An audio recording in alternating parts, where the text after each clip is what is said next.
Menoktahkan miskin tegar di kalangan rakyat menjelang akhir tahun ini berdasarkan kerangka basmi kemiskinan. Selain Jabatan Peguam Negara diarah kaji penubuhan Badan Bebas Siasat Aduan dan salah laku agensi penguatkuasaan.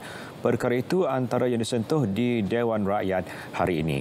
Farhana Azwan Ismail teruskan dengan laporannya. Menoktahkan kemiskinan tega dalam masyarakat menjelang hujung tahun ini. Sasaran itu diyakini mampu dicapai kerajaan menerusi insentif Skim Tunai Rahmah STR, Inisiatif Pendapatan Rakyat IPR dan beberapa kerangka pembasmian kemiskinan melibatkan peruntukan RM64 bilion. STR yang diberikan kepada hampir 9 juta penerima.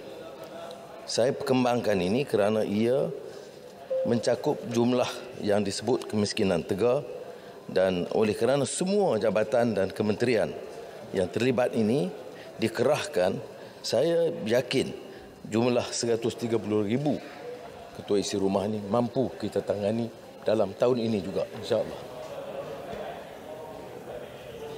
Perdana Menteri turut memaklumkan kepada Dewan Rakyat kerajaan telah menerima sebanyak 22,000 permohonan untuk program IPR sejak dibuka sebulan lalu. Ini merupakan perkembangan positif dalam usaha menjana pendapatan rakyat miskin tegar. Beliau menjawab pertanyaan Wakil Jelebu Datuk Seri Jalaluddin Alias.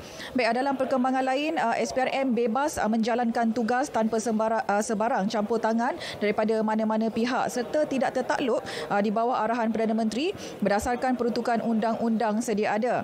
Jelas Perdana Menteri, 5 badan pemantau bebas dan profesional telah dilantik bagi memperkukuh kedudukan SPRM.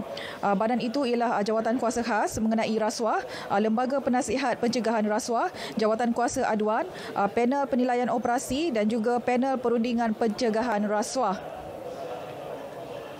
Saya tidak bermasalah untuk menimbang SURE, Transparency International dan lain-lain. Saya tidak fikir kita harus menggunakan memperkenalkan perubahan semata-mata dengan SURE ini.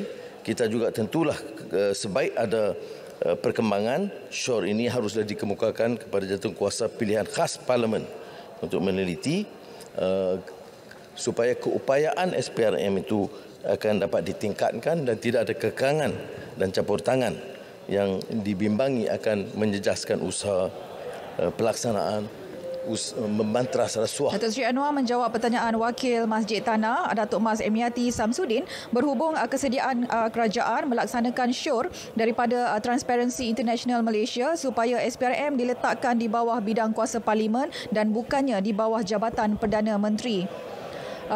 Menyentuh mengenai derma dana politik, kerajaan jelas Perdana Menteri terbuka mengenai siasatannya. Malah tidak menafikan terdapat siasatan di kalangan parti blok kerajaan.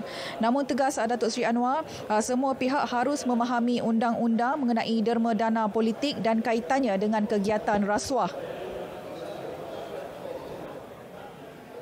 Tidak ada percanggahan dari sudut undang-undang untuk mana-mana orang derma kepada parti politik. Yang dikaitkan adalah soal kepentingan ataupun unsur rasuah kerana pemberian kontrak dan orang yang memperoleh kontrak itu sama ada dikehendaki atau secara apa juga maksud dia memberikan dana kepada syarikat individu atau parti yang dikaitkan dengan individu berkenaan.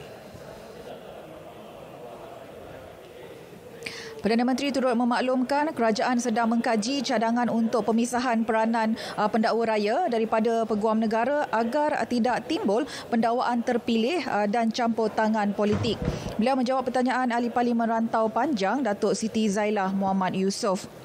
Baik, dalam satu soalan tambahan, Jabatan Peguam Negara telah diarah mengkaji untuk menubuhkan satu badan bebas sebagai mekanisme bagi menyiasat dakwaan atas dakwaan atau tuduhan terhadap semua agensi penguatkuasaan termasuk SPRM. Jelas Perdana Menteri, perkara itu penting kerana jika ada sebarang tuduhan, ada badan bebas untuk menyiasatnya. Jadi sekarang saya telah minta Peguam Negara kaji semula cadangan awal supaya ada mekanisme untuk semua badan penguatkuasaan. Ya, kalau ada pertuduhan khas terhadap pegawai SPRM atau immigration atau custom atau polis, maka ada badan bebas, ya, dalam bentuk sama ada Suruhanjaya, saya belum pasti, tapi sudah ada arahan kepada Jabatan Peguam Negara untuk mengemukakan cadangan supaya badan-badan penguasaan ini tidak menyiasat sendiri, tetapi ada satu badan lain yang bebas yang akan menyiasat.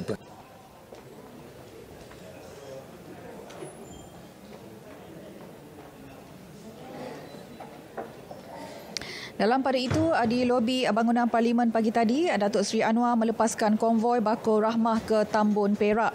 Konvoi melibatkan 6 buah lori itu membawa 1,500 Bakul Rahmah untuk diagih kepada golongan miskin Tegar.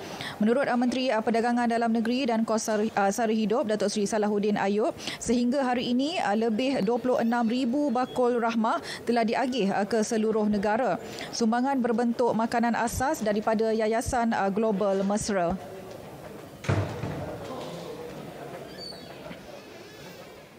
Dan kita telah hantar kepada kawasan-kawasan yang memerlukan dan kita fokuskan alhamdulillah setakat ini pada negeri yang menghadapi banjir besar baru-baru ini.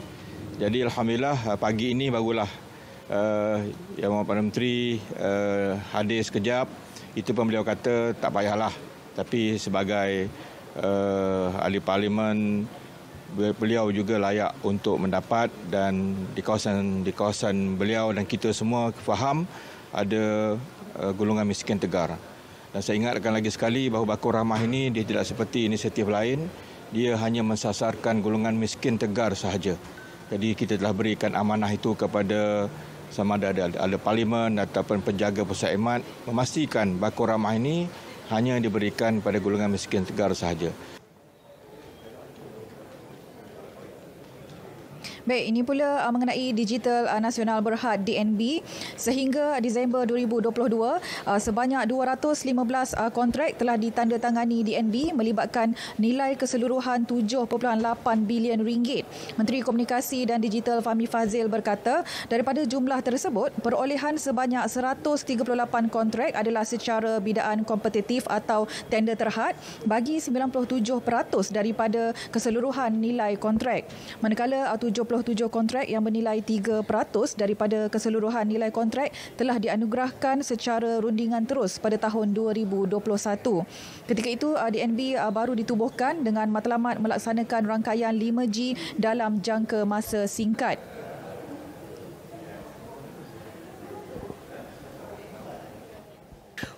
Kerajaan semestinya menghormati prinsip dengan izin sanctity of contract. Dia pada ketika ini belum lagi membuat apa-apa keputusan sama ada tentang kontrak-kontrak yang telah dilaksanakan ataupun telah ditandatangani sebelum ini.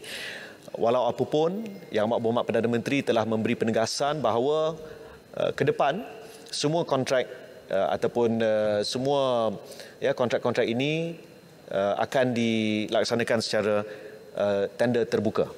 Tidak ada lagi direct nego. Beliau menjawab soalan dikemukakan Wakil Kuala Selangor, Datuk Seri Dr. Zulkifli Ahmad. Sekian perkembangan dari Parlimen, kembali bersama Syah untuk berita selanjutnya. Baik, terima kasih Farhana. Berita tengah hari bersambung selepas ini.